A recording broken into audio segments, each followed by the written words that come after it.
تمام تعریفیں حمد اور ثنا اللہ تبارک و تعالی کے لیے۔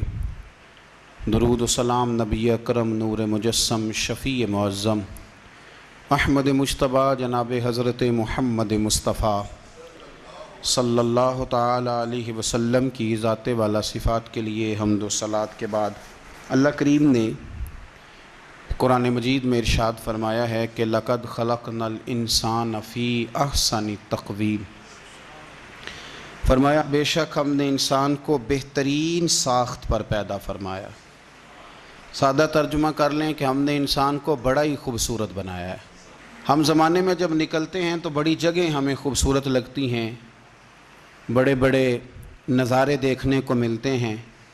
انسان کہتا ہے واہ اللہ نے کیا خوبصورت چیز بنائی ہے، کیا خوبصورت وادیاں بنائی ہیں، کیا خوبصورت نخلستان بنائے ہیں، کیا خوبصورتی زمین و آسمان میں اللہ کریم نے عطا فرمائی ہے۔ لیکن رب فرماتا ہے اے حضرت انسان، میں نے سب سے زیادہ سونا تجھے بنایا ہے۔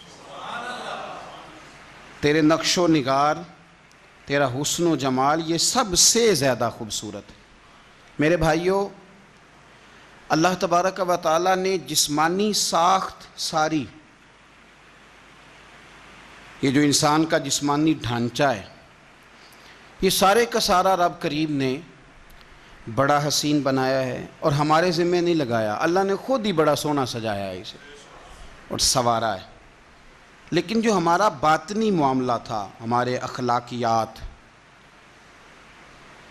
ہمارا صحیح بولنا، حلال کھانا، توفیق اللہ ہی دیتا ہے، لیکن اللہ نے ہمیں یہ کہا ہے کہ اس کا ذرا تم نے خود خیال کرنا ہے۔ تمہارا جو ظاہر ہے وہ میں نے بڑا حسین بنا دیا ہے، اب جو تمہارے اخلاقیات ہیں، تمہارے روزمرہ کے معاملات ہیں، اس پر تم نے خود تھوڑی توجہ کرنی، خود تم نے خیال کرنا ہے۔ اللہ نے بتلا دیا کہ یہ جھوٹ ہے اور یہ سچ ہے، اس طرح کرنا، جھوٹ نہ بولنا، سچ بولنا۔ یہ راہ فرار ہے اور یہ راہ مشقت ہے۔ فراڈ کر کے، دھوکہ دے کے، جھوٹ بول کے راہ فرار نہ اختیار کرنا، محنت کرنا، محنت تم کرنا اور پھل تمہیں تمہارا رب عطا فرما دے گا۔ تو ہمیں میرے مالک کریم نے توجہ ہماری اس طرف کرائی، اللہ کریم نے ہمیں سمجھایا، یہ بتلایا، یہ آگاہی یہ دی کہ یہ جو تمہارے اخلاقی معاملات ہیں نا، اس پر تم نے خود تھوڑی توجہ کرنی ہے۔ حضرت ابوبکر صدیق رضی اللہ تعالیٰ عنہ اپنی زبان کو پکڑ لیتے تھے اور فرمایا کرتے تھے کہ تو نے مجھے بڑی مشکل میں ڈال دیا ہے، اگر تو ٹھیک ہو جائے تو میرے بڑے کام ٹھیک ہو جائیں۔ اپنے آپ پر محنت کرتے تھے۔ ہم نے یہ کیا ہے کہ کپڑوں پر اچھی محنت کر رہے ہیں، ایسا نہیں ہو سکتا کہ نیا ڈیزائن آیا ہو اور میں نے وہ کپڑے نہ بنوائے ہوں، گھر والے اس پر توجہ نہ کرتے، ظاہری بود و باشت، دنیا کے معاملات۔ لیکن ہم نے اپنے اخلاقی رویے کمزور کر لیے ہیں۔ آپ کے گھر والے، آپ کے رشتہ دار، آپ سے پیار کرنے والے، آپ کے دوست احباب آپ کے کپڑوں سے نہیں جڑیں گے، وہ تو آپ کے اپنے اخلاقی رویوں سے جڑیں گے۔ اگر آپ کی زبان سے لفظوں کی بجائے تیر نکلتے ہیں تو پھر گھر سجے گا نہیں بلکہ بگڑ جائے گا۔ اگر آپ کی زندگی کا مزاج یہ ہے کہ میں نے اینٹ کا جواب پتھر سے دینا ہے تو آپ تباہی کریں گے۔ آپ اگر میٹھا بولیں گے تو گھر میں حسن آئے گا، اگر آپ کبھی برداشت کریں گے تو مسکراہٹیں بڑھیں گی۔ تو آپ کا اخلاقی طور پر خوبصورت بن جانا زندگی کو سنوارے گا۔ میرے عزیز بھائی، ہم نے اپنی زندگی میں کچھ ایسے لوگ دیکھے، 1400 سال پہلے کے بزرگوں کی باتیں، 800-900 سال پہلے بزرگوں کی باتیں تو سنتے رہتے ہیں۔ میں آج آپ کو اس دور کے ایک شخص کی داستان سنانے لگا ہوں۔ آج کے اس دور کے ایک شخص کی داستان، اس دور کے ایک شخص کی داستان، وہ ایک شخص ہے شاداب بہاروں جیسا۔ میں نے اپنے حضرت صاحب کو پاکستان میں دیکھا، بریلی شریف میں دیکھا، مدینہ شریف میں دیکھا۔ میں نے ان کی زندگی کو بڑی توجہ سے دیکھا، خوبصورتی سے دیکھا۔ وہ اعلیٰ حضرت فاضل بریلوی کے پڑپوتے تھے، حجت الاسلام کے پوتے تھے۔ ان کے نانا اپنے زمانے میں عالم اسلام کے سب سے بڑے مفتی تھے، ان کے والد ہندوستان کے سب سے بڑے مفسر تھے۔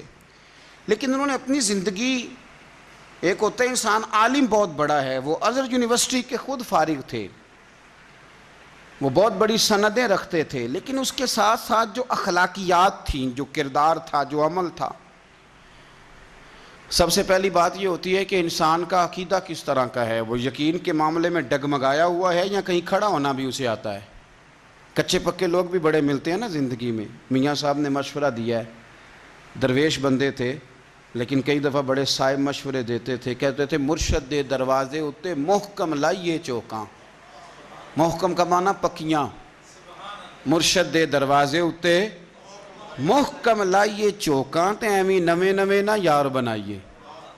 میں کبھی کبھی سوچتا ہوں اتنا درویش بندہ اور کمینہ ہی کہہ دیا انہوں نے، نویں نویں نہ یار بنائیے وانگ عقیدہ پختہ، سویرے کسی کے پاس، شام کسی کے پاس، پرسوں کسی کے پاس، یہ کیا بات ہوئی؟ یہ کچے پکے لوگ اس طرح کرتے ہیں۔ جو لوگ افکار کے نظریات کے پختہ ہوتے ہیں، حضرت تاج الشریعہ مفتی اختر رضا خان صاحب میرے مرشد کریم، آج آپ کو 2 سال کے قریب ہو گئے، دوسرا سالانہ عرس ہے آپ کا پرسوں بریلی شریف میں۔ حضور تاج الشریعہ نظریات کے پکے، حضرت تاج الشریعہ کے صاحبزادے بھی بڑے شاندار ہیں، بڑے قابل ہیں، بڑے ذہین ہیں، بڑے معاملہ فہم ہیں، متقی ہیں، لیکن 2006 میں جب بیٹے کو خلافت دی، سجادہ نشین بنایا، تو ایک ہی بیٹا ہے آپ کا۔ اولاد آدمی کو بزدل کر دیتی ہے، حدیث میں موجود ہے، لیکن ان کو کسی جگہ کسی چیز نے کمزور نہیں کیا۔ فرمانے لگے یہ میرا بیٹا ہے، عالم فاضل ہے، میں اسے سجادہ بنانے لگا ہوں، لیکن اس کے ساتھ اس وقت تک رہنا جب تک اس کا عقیدہ بھی ٹھیک ہو، عمل بھی ٹھیک ہو، اور جب تم دیکھو کہ اپنے بزرگوں کے مسلک سے، عقیدے سے ہٹنے لگا ہے، تو پھر اس کی سپورٹ۔ یہ کوئی باپ اعلان کرتا ہے؟ آج کہا جاتا ہے عقائد کے لحاظ سے یہ افکار ان کے پختہ سوچ حضرت کی۔ حضرت صاحب کے مریدوں میں نا ہزاروں علماء شامل ہیں۔ عام آدمی کو متاثر، ویسے تو آج کل عام آدمی کو متاثر کرنا بھی بڑا مشکل ہے، اس لیے کہ یہ تیز لوگوں کا زمانہ ہے، اس میں تو بڑا مشکل ہو گیا ہے آپ کسی کو قائل کر سکیں۔ تو ہزاروں علماء حضرت صاحب سے مرید تھے، ہزاروں۔ تو ایک عالم حضرت صاحب کے پاس آیا جایا کرتے تھے، تو پھر ان کو بخار چڑھ گیا کہ میں تو خود بڑا عالم ہوں، وہ تھوڑا سا چھوڑ گئے، کہیں اور آنے جانے لگے۔ تو ایک دفعہ ایک صاحب نے حضرت صاحب کے سامنے کہہ دیا وہ آپ کو چھوڑ گیا، مرتد ہو جائے گا، اب ارتداد کا شکار ہوگا، بے ایمان ہو جائے گا۔ تو حضرت صاحب فرمانے لگے توبہ کر، یہ تو نے کیا کہا ہے؟ یہ تو نے عجیب بات کر دی، جو ہمیں چھوڑ گیا وہ دین بھی چھوڑ جائے گا۔ فرمایا یہ دین میرے رسول پاک کا ہے، وہ یہاں نہیں آتا تو نہ آئے، پر دعا کر مصطفیٰ کے دین پہ قائم رہے۔ آج بہت سارے پیرانے عظام کہتے نہیں یہاں سے گیا ہے تو اب مرتد ہی ہوگا، بے ایمانی ہو جائے گا، معاذ اللہ۔ ہم کتنے سخت لفظ بولتے ہیں، لیکن میں نے آپ کو کہا میں آج آپ کو اس شخص کی بات بتا رہا ہوں جو اس دور میں بھی پورے دھلے ہوئے تھے، صاف ستھرے تھے۔ فرمایا کیا ہوا یہاں سے چلا گیا؟ تو نہیں آتا تو نہ آئے، پر دعا کر اللہ اسے ایمان پر استقامت عطا کرے۔ یہ ذوق، یہ مزاج، یہ لوگوں کے نظریات کا خیال کرنا، یہ حضور تاج الشریعہ رحمۃ اللہ علیہ کا کمال تھا، اس لیے کہ نظریاتی لوگ تھے۔ وہ اپنی ذات کا بت بنا کے معاذ اللہ اس کے گرد لوگوں کے چکر لگوانے والے نہیں تھے، وہ افکار کی تعلیم دیتے تھے۔ آپ کے پوتے ہیں، ابھی کو بہت بڑی عمر بھی نہیں ہے، تو ایک آدمی کہتا ہے میں دم کرانے آیا۔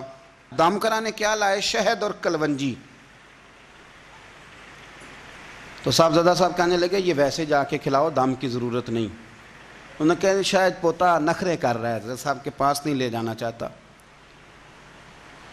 اس نے کہا جی مہربانی کریں، بڑی دور سے ہم دم کرا دیں۔ کس پہ؟ شہد میں بھی شفا ہے اور کلونجی میں میرے نبی پاک نے فرمایا موت کے علاوہ ہر بیماری کا علاج ہے۔ شہد میں بھی حضور نے فرمایا شفا ہے، یہاں بھی۔ تو دیکھیں حضرت صاحب کی اولاد کی تربیت کا یہ رنگ ہے کہ آپ کے پوتے فرمانے لگے میاں اسے لے جاؤ، ہمارے دادا اس پہ دم نہیں کریں گے، اس لیے کہ دم تو اس چیز پہ کیا جاتا ہے جس میں شفا نہ ہو، اور یہ تو وہ چیزیں ہیں جس کی شفا مدینے والے رسول نے بیان فرمائی ہے۔ تو گویا اس پر دم تو حضور نے کر دیا ہوا ہے کہ شہد میں شفا ہے، اس پہ تو دم نبی پاک صلی اللہ علیہ وسلم نے کر دیا کلونجی میں شفا ہے۔ تو ہم لوگوں کو دین بتلائیں گے لیکن ان کے عقائد کی حفاظت کریں گے۔ اس طرح نہیں ہے کہ لاؤ جی میرے کہنے سے اس میں شفا ہوگی، یہ تو مدینے والے رسول نے پہلے فرما دیا کہ شفا ہے۔ آج طریقت پیری مریدی خراب اس لیے ہوئی کہ لوگوں نے دین کی حدود کا خیال رکھے بغیر پیری مریدی شروع کر دی۔ انہوں نے یہ خیال نہیں رکھا کہ کہاں تک ہماری حد ہے اور اس حد سے کہاں ہم نے آگے نہیں جانا، بس وہ ٹھیک ہے جو کیا میں نے کیا ہے جو کیا۔ اس لیے میں کہتا ہوں بہت ساری خانقاہیں اور آستانے ایسے ہیں کہ وہاں مرشد کے نام کا نعرہ زور سے لگتا ہے، رب رسول کا اتنے زور سے معاذ اللہ نہیں لگتا۔ یہ انداز اور یہ طریقہ درست نہیں ہے۔ تو ہمارے حضرت صاحب رحمۃ اللہ تعالیٰ علیہ لوگوں کو نظریاتی طور پر، فکری طور پر تربیت کرتے، انہیں اللہ رسول کے قریب۔ پھر تقویٰ بڑا تھا، پرہیزگاری بڑی تھی، شریعت کے اوپر عمل بڑا تھا۔ آپ تصویر نہیں بنواتے تھے، فرماتے تھے کہ محتاط فتویٰ یہی ہے کہ اس سے بچا جائے، بچتے تھے اور ساری زندگی بچے، نہیں بنوائی۔ خواتین کے سامنے نہیں تشریف لے جاتے تھے، عورت پردہ کرے گی، پردے کے پیچھے بیٹھے گی، پھر اس کو کوئی کام ہو تو وہ بات کرے گی، ورنہ یہ میں نے خود دیکھا، یہ سانگلہ ہلا آپ تشریف لائے تھے۔ ہمارے ہاں بیویوں کا وہ مزاج ہے نا، پیار بھی لیتی ہیں، اور چونکہ پیر صاحب تو خود بیٹی بیٹی کہہ کے قریب ہو جاتے ہیں معاذ اللہ، اور بڑا کچھ ہوتا ہے۔ تو وہ خاتون آئی تو وہ جلدی سے نا اس نے قریب آنا چاہا تاکہ وہ حضرت کا ہاتھ اپنے سر پہ رکھے، تو ٹچ جیسے کیا جسم کے ساتھ تو حضرت بڑے ناراض ہوئے اور فرمانے لگے کروڑ بار استغفر اللہ، اگر مجھے پتا ہوتا تم نے میرے ساتھ یہ کرنا ہے تو میں کبھی یہاں آتا ہی نہ۔ آپ چونکہ پوری دنیا کا سفر فرماتے تھے تو افریقہ کے سفر پہ تشریف لے گئے تو ضعف تھا، کمزوری تھی، بوڑھے ہو گئے تھے، دستے مبارک میں چھڑی پکڑی ہوئی ہے۔ تو جہاز میں ذرا آگے بڑھنے لگے تو وہ ایئر ہوسٹس ہوتی ہیں نا، تو وہ آگے بڑھی کہ بابا جی کا ہاتھ پکڑ کے سیٹ نمبر دیکھ کے بٹھاتی ہوں۔ تو جب وہ آگے بڑھی تو آپ فرمانے لگے بیٹے آپ پیچھے ہٹ جاؤ، میں خود پہنچ جاؤں گا۔ تو کہنے لگی ذرا جملہ سننا، کہنے لگی ہمارا فرض ہے آنے والے مسافر کی خدمت کرنا، سہارا دینا، پہنچانا ہمارا فرض ہے۔ تو آپ فرمانے لگے بیٹے تیرے اوپر ڈیوٹی کا کچھ فرض ہے اور میرے اوپر محمد عربی کی شریعت کا فرض ہے صلی اللہ تعالی علیہ وسلم۔ تو اپنے فرض کا خیال کرے تو میں نبی پاک کے دین کا خیال نہ کروں، پیچھے ہٹ جاؤں۔ یہ افکار تھے، یہ تقویٰ تھا، یہ پرہیزگاری تھی، یہ نظریات تھے۔ حضور تاج الشریعہ رحمۃ اللہ تعالی علیہ شدید انداز میں احتیاط کرنے والے، تقوی کا سبق دینے والے، پرہیزگاری اختیار کرنے والے۔ آپ کے ایک مخالف نے آپ کے خلاف کوئی بات کی تو ایک صاحب آپ کے پاس شکایت بتانے آئے کہ فلانے نے آپ کے خلاف بات کی ہے، تو بات کرتے کرتے وہ انڈیا کا انداز ہے نا بولنے کا، اس طرح ہمارے ہاں لوگ کہہ دیتے ہیں بدتمیز، نالائق، کوئی لفظ، تو ان کا ایک انداز ہے۔ اس نے کہا وہ سالہ یوں کہتا ہے آپ کے بارے میں۔ تو حضرت اسے فرمانے لگے کہ ہم کسی کی مخالفت میں اب اس حد تک جائیں گے کہ اس طرح کے جملے بولیں گے؟ فرمایا وہ مخالفت کرتا ہے تو کرتا رہے، لیکن ہم نے اپنے لب و لہجے کو خراب نہیں کرنا، اس لیے کہ ہم نے جو اخلاق سیکھا ہے وہ مدینے والے رسول کے طریقے سے سیکھا ہے۔ میں خبردار اس طرح کا جملہ اپنے مخالف کے لیے بولنا، اللہ کرے اس دور کے لوگوں کو سمجھ آئے مخالف کے لیے بھی کوئی غلط لفظ استعمال، خبردار تم نے یہ بات کی تو آج کے بعد یہ جملہ نہ کہنا۔ انداز تھا۔ اور پھر اتنے بڑے عالم تھے، اتنے بڑے عالم کہ علماء جس مسئلے میں سمجھتے تھے کہ اب چارہ نہیں چلتا تو حضور تاج الشریعہ سے پوچھا کرتے تھے۔ حضور تاج الشریعہ رحمۃ اللہ علیہ مفتیان کرام کے مرشد تھے، مفسرین اور محدثین آپ کے سامنے بیٹھتے تھے۔ ایک دن آپ نے طالب علموں کو بخاری شریف کے سبق پڑھائے، اور ہم اس پیر کے مرید ہیں جو طریقت کے سبق بھی پڑھاتے تھے پر رسول اللہ کا دین بھی سارا پڑھایا کرتے تھے۔ تو حضرت ایک دن سبق پڑھایا تو ایک طالب علم بڑا لائق تھا، وہ 2-3 دن آیا نہیں۔ دیکھنا یہ تربیت ہے، یہ ذرا بات کی گہرائی پہ غور کرنا۔ طالب علم 2-4 دن آیا نہیں تو آپ ایک مفتی صاحب کو کہنے لگے اس سے جا کے پوچھو وہ آ کیوں نہیں رہا، کہیں ایسا تو نہیں کہ اسے میرے پڑھانے کی سمجھ نہیں آتی؟ اسے کو اگر سمجھ نہیں آئی تو آئے، میں کل زیادہ آسان کر کے پڑھاؤں گا۔ اس کو جا کے بتایا تو وہ طالب علم رو پڑا، کہنے لگا نہیں میری تو کوئی اور مجبوری تھی۔ لیکن حضرت کی عاجزی دیکھیں، یہاں لوگ اڑ نہیں جاتے۔ تو آپ نے اپنی زندگی میں تقوی، پرہیزگاری، چھوٹی چھوٹی باتوں کا خیال رکھتے تھے۔ میرے مرشد کریم جس باتھ روم کی چھت نہیں ہوتی تھی اس میں استنجا کرنے نہیں بیٹھتے تھے، فرماتے تھے مجھے شرم آتی ہے۔ کیوں؟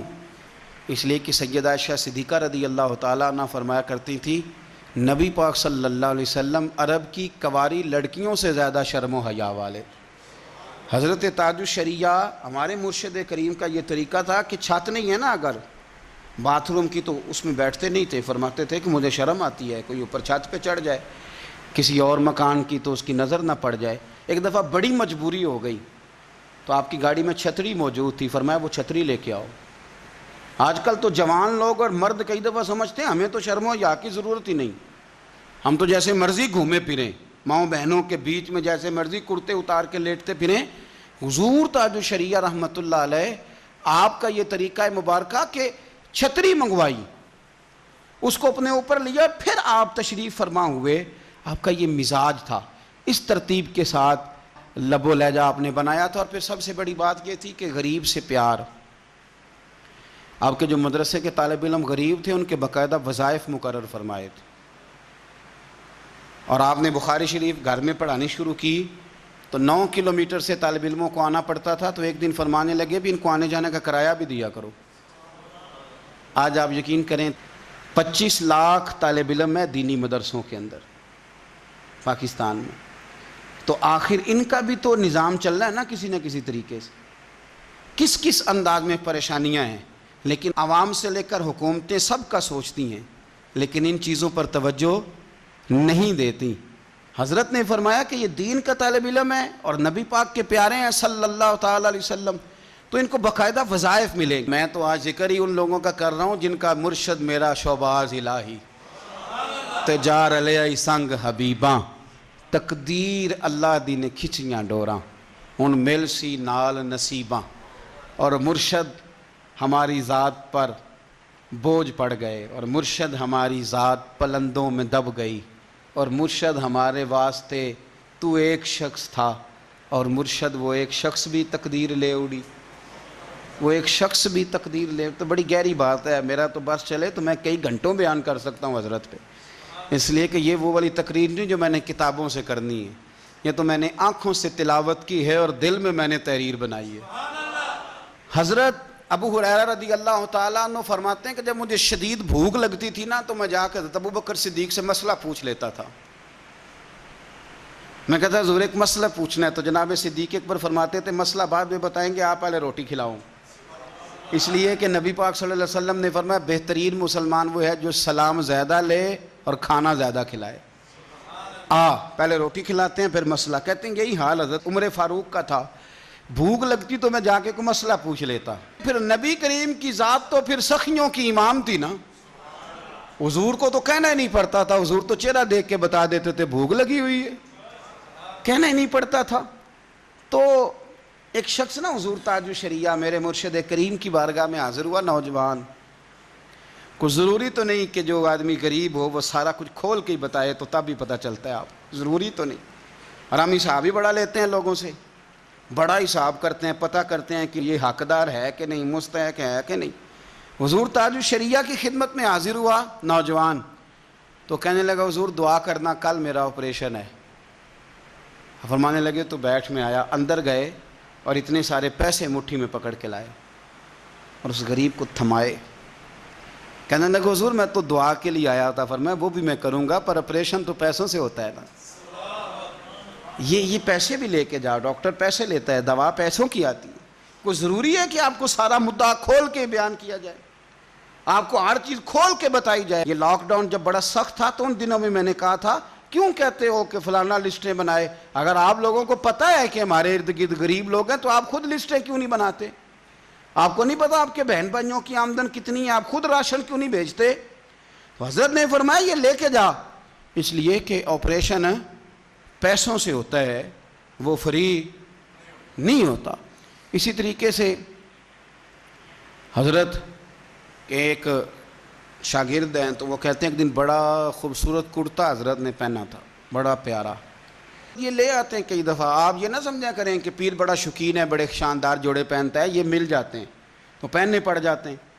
نبی پاک صلی اللہ علیہ وسلم کے لیے بھی ایک بی بی لائی تھی نا بڑے پیار سے کرتا بنا کے, تو حضرت عبد الرحمن ابن عوف امیر ترین صحابیوں پر کہنے لگے سونے بڑا ہی سونا لگ رہا ہے. تو حضور نے فرمایا تجھے پسند آ گیا ہے. اندر گئے سرکار, حالانکہ وہ خاتون بڑے شوق سے بنا کے لائی. سرکار نے وہی کرتا دوبارہ پہن لیا اور لا کے حضرت عبدالرحمن ابن عوف کو دیا. تو لوگ کہنے لگے جناب آپ تو امیر آدمی ہیں, تو سرکار کے پاس تو آپ کو پتہ ہے کہ بظاہر کس طرح کے معاملات ہیں, ہر چیز حضور غریبوں میں لٹاتے ہیں, تو یہ آیا تھا اتنا پیارا لگ رہا تھا, آپ نے یہ بھی مانگ لیا. تو حضرت عبدالرحمن ابن عوف رو پڑے, کہنے لگے تمہارا کیا خیال ہے, میں نے پہننے کے لیے لیا ہے, میں نے تو اس لیے لیا ہے کہ جب مروں گا تو گھر والوں سے کہوں گا کہ مجھے اس میں کفن دے دیا جائے, تاکہ فرشتے میرے اوپر رحم کھائیں, اللہ میرے اوپر کرم فرمائے. بہرحال حضرت تاج الشریعہ کے وہ شاگرد کہتے ہیں کہ حضرت نے بڑا سونا کرتا پہنا اور مسجد میں جماعت کے لیے تشریف لے گئے. تو میرے دل میں خیال آیا کتنا شاندار ہے, کتنا اعلیٰ ہے, کتنا بہترین ہے. اب ہم غریب لوگ ہیں, سادے ہیں, کہاں سے ڈھونڈ کے لائیں گے حضرت کے لیے, تو کوئی بڑا تلاش کر کے کہیں سے لایا ہوگا. تو کہتے حضرت نماز پڑھ کے واپس آئے, کپڑے بدلے اور وہ لپیٹ کے مجھے دے دیا. فرمانے لگے میاں ڈھونڈنے کی ضرورت نہیں ہے, تمہیں انشاءاللہ ڈھونڈا ڈھونڈایا ہی مل گیا, لے لو اور پہن لو. غریب پروری کا یہ منظر تھا. غریب, بڑی دور سے کچھ مہمان آ رہے تھے, کچھ امیر لوگ تھے. حضرت کا ایک خادم کہتا ہے میں آپ کی خدمت میں بیٹھا تھا, تو ایک غریب آدمی, اس کے کپڑے بتاتے ہیں بڑا غریب ہے, تو آ کے رونے لگا. حضور تاج الشریعہ سے کہنے لگا میری اماں انتقال کر گئی, ان کی بھی خواہش تھی کہ آپ جنازہ پڑھائیں, تو میری بھی. تو کہتے ہیں حضرت فٹافٹ دستار باندھ لگے. فرمایا چلتے ہیں. میں نے عرض کی حضور وہ مہمان آ رہے تھے. فرمایا ان کو کہنا انتظار کرنا ہے تو کر لیں, اور اگر نہیں کر سکتے چلے جائیں, آج میں اس غریب کو ہی ٹائم دوں گا, آج اسی کو وقت دوں گا. ان مشائخ کو غریب نواز کہا جاتا ہے, ان مشائخ کو غریب نواز کہا جاتا ہے.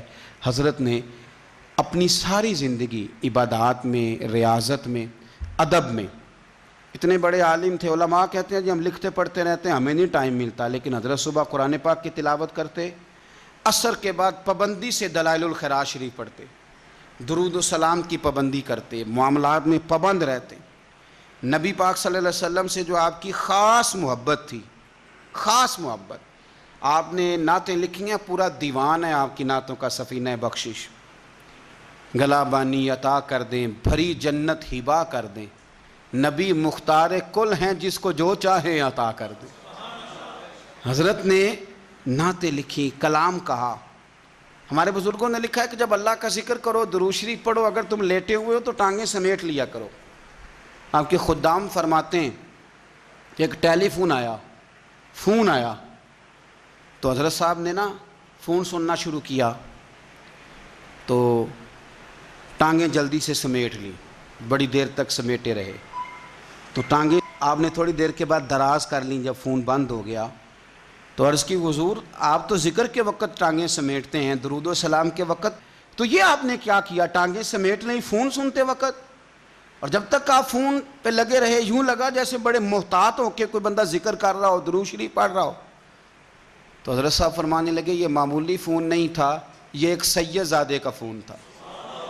اور ہمارے بزرگوں کا عقیدہ ہے کہ تیری نسل پاک میں ہے بچہ بچہ نور کا, تو ہے عین نور تیرا سب گھرانہ نور کا. اپنی زندگی میں بہت سی کتابیں لکھیں, بہت بڑا مدرسہ بنایا, پوری دنیا کا سفر کیا. حضرت کے سینکڑوں ہزاروں علماء, دانشور, اہل علم, آپ کے مرید پوری دنیا میں, حتیٰ کہ عرب کے اندر بھی, حتیٰ کہ مصر کے اندر, شام کے اندر, لبنان کے اندر, یمن کے اندر آپ کے مریدین, متوسلین, اہل عرب کے جو بڑے بڑے شیوخ ہوتے تھے وہ حضرت کی خدمت میں بیٹھتے تھے. ایک حدیث پاک پڑھا دے, ہم آپ کو اپنا استاد بنانا چاہتے ہیں. اور یہ تاریخ میں شاید واحد ہستی ہے جن کے جنازے میں 1.25 کروڑ آدمی شریک ہوا, 1.25 کروڑ آدمی جن کی نماز جنازہ میں. امام احمد بن حنبل کی وقت کے بادشاہ سے گفتگو ہو رہی تھی نا, تو وہ کہنے لگا دیکھو امام آج تیرے پیچھے کوئی بھی نہیں, سارے میرے ساتھ ہیں. تو امام احمد بن حنبل فرمانے لگے تیرا اور میرا فیصلہ جنازہ کرے گا. تو واقعی ایسا ہوا, امام احمد بن حنبل کا جنازہ اٹھا, بعد مرندے مکھڑا میرا ہو جاوے جے تازہ, پھر سمجھ لینا محبوب میرے نے آن پڑے ہے جنازہ. اور میرے مرنے پہ ہر سوں شور مچ جائے گا دیکھو گے, کہنے الوداع سرکار خود تشریف لائیں گے صلی اللہ علیہ. تو بڑی بھرپور زندگی گزاری. ہمیں ان لوگوں نے یہ بتلایا ہے کہ جو تمہیں غلط فہمی ہو گئی ہے نا کہ وہ پرانے بزرگ جو 800 سال 900 سال پہلے گئے دین پہ وہی عمل کرتے تھے. ہمیں ان لوگوں نے بتایا ہے کہ دین پر عمل آج بھی ہو سکتا ہے. شرط یہ ہے کہ اپنی عادات پر محنت کرو. تمہاری ظاہری ساخت اللہ نے بڑی حسین بنائی ہے، لیکن اپنے باطن پر بھی تھوڑی توجہ کرو. دعا کرتا ہوں اللہ کریم ہمیں ان کے فیض سے فیض یاب فرمائے اور ان کے نقش قدم چلنے کی توفیق عطا فرمائے. آخر دعوانا ان الحمدللہ رب العالمین.